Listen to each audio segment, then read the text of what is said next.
असेल, ज्या देशात पिण्याच्या पाण्याचा ग्लास जर साखळीने बांधून ठेवला जात असेल, ज्या देशात रेल्वेमधील चादरी जर चोरीला जात असेल, ज्या देशात स्वतःच्या देशाला इंडिया म्हणावा की भारत हाच वाद जर अजून चालू असेल, तर मित्रांनो मला प्रश्न पडतोय, काय खरंच माझा भारत देश महासत्ता होतोय का? तर नाही नाही नाही, मुळीच नाही. नमस्कार मित्रांनो, मी स्पर्धक क्रमांक 26 आज आपल्या समोर भारत जागतिक महासत्तेकडे वाटचाल करत नाहीये या विषयावर माझे मत व्यक्त करणार आहे. खरे तर आयोजकांनी एवढ्या वर्षांनंतर हा विषय या ठिकाणी आणण्याचा प्रयत्न केला आहे. यातून मला तर असेच वाटते की आयोजकांना सुद्धा हे मान्य आहे की भारत अजूनही जागतिक महासत्तेकडे वाटचाल करत नाही. महासत्ता म्हणजे नेमके तरी काय? एपीजे अब्दुल कलाम यांनी 2020 साली भारत महासत्ता होणार असे सांगितले. ते कोणाच्या जोरावर? तर देशातील तरुणांच्या. पण आजची परिस्थिती बघता आजचा तरुण जर फक्त व्हॉट्सअप आणि इंस्टाग्राम यावर लागलेला असतो, आंदोलने, मोर्चे, राजकीय पार्ट्या यांमध्येच जर गुंतलेला असेल तर भारत महासत्ता होणार तरी कसा? बेरोजगारीचे प्रमाण एवढे वाढले की आजचा तरुण फक्त आत्महत्याच पर्याय निवडतो. मग देश महासत्ता होतोय तरी कुठे?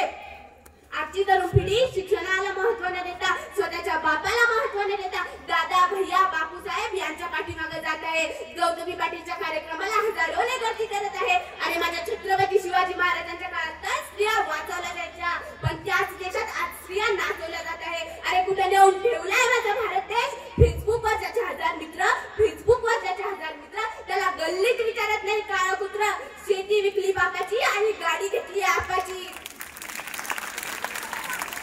अरे माझा भारत स्वतंत्र होऊन 76 वर्ष उलटली तरी सुद्धा आज हजारो खेड्यापाड्यांपर्यंत रस्ते, वीज, पाणी आणि निवारा या सुविधा पोहोचल्या नाहीत. ज्या देशात ज्याने कधी हातात बॉल घेतला नसेल तो क्रिकेट टीमचा अध्यक्ष बनतोय, ज्याने कधी फुटबॉल खेळला नसेल तो फुटबॉल असोसिएशनचा अध्यक्ष बनतोय, बोगस डिग्री घेतलेला नेता आज शिक्षण मंत्री बनतोय. ज्या देशात पेपर होण्याच्या अगोदरच जर पेपर फुटत असेल तर तो देश महासत्ता होऊच शकत नाही.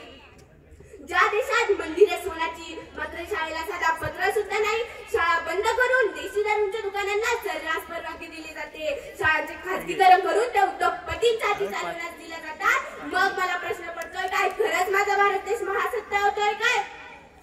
ललित मोदी, मेहुल चोक्सी, विजय माल्या यासारखे कर्ज बुडवे भारताचे कर्ज बुडवून देश सोडून पळून जातात. मग देश महासत्ता होतोय तरी कुठे? मी माझ्या विरोधकांना ठणकावून सांगू इच्छिते की देश एकीकडे चंद्रावर जाऊन पोहोचला, पण दुसरीकडे माझ्यासारख्याच विद्यार्थ्यांना साधा गावापासून फाट्यापर्यंत जाण्यासाठी 1 किलोमीटरचा जर चांगला रस्ता सुद्धा नाही तर देश महासत्ता होतोय हे कशावरून दिसून येते? मी माझ्या विरोधकांना सांगू इच्छिते, ज्या देशात एक स्त्री मुलांसाठी 9 अपत्य गर्भात मारते, मग भारत महासत्ता होते कुठे? ज्या देशात मुलींचे तुकडे करून फ्रीज मध्ये ठेवले जातात, मग भारत महासत्ता होते कुठे? ज्या देशात शेतकऱ्याच्या पिकाला भाव नाही, धान्य साठवण्यासाठी गोदाम नाही, शेतीला 24 तास वीज नाही आणि तोच शेतकरी जर कर्जाला कंटाळून आत्महत्या करत असेल तर तो देश महासत्ता होऊच शकत नाही. माझी शाळा 4 वाजता सुटते तरी मला घरी जाण्यासाठी बसची व्यवस्था नसल्यामुळे मला 9 किलोमीटर जाण्यासाठी 6 वाजतात. मग देश महासत्ता होते तरी कुठे? माझ्या गावातील एक शिक्षिका शाळेपर्यंत जाण्यासाठी साध्या रस्त्याची व्यवस्था नसल्यामुळे मी शाळेत येऊ शकत नाही, अशा शाळेला अडचण येते. मग देश महासत्ता होतोय का? मी माझ्या विरोधकांना सांगू इच्छिते की कोरोना काळात ज्या देशात तुम्ही महासत्ता म्हणताय त्याच देशात जर ऑक्सिजनचा पुरेसा साठा नसेल तर तो देश महासत्ता होतोय कशावरून दिसून येते? मी माझ्या विरोधकांना ठणकावून सांगू इच्छिते, ज्या देशात मंदिराच्या बाहेर जर शेकडोंच्या संख्येने भिकाऱ्यांच्या रांगा लागलेल्या असेल तर तो देश महासत्ता होऊच शकत नाही.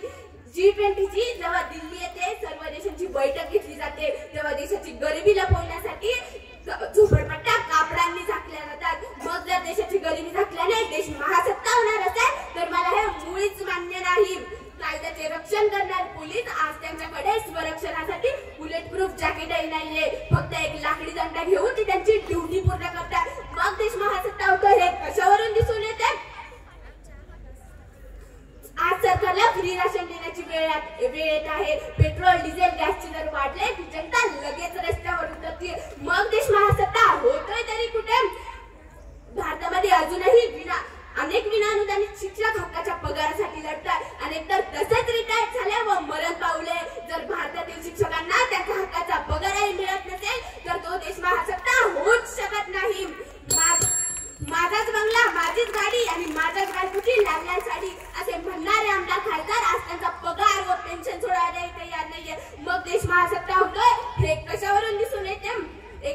पदाच्या जागासाठी जर 1000 अर्ज व तेही PhD ग्रॅज्युएट विद्यार्थी असेल तर भारत कोणत्या मार्गाला जातो हे मला वेगळं काही एक सांगायची गरज नाही. एवढे बोलून मी माझे भाषण संपवते. धन्यवाद. स्पर्धा क्रमांक 27.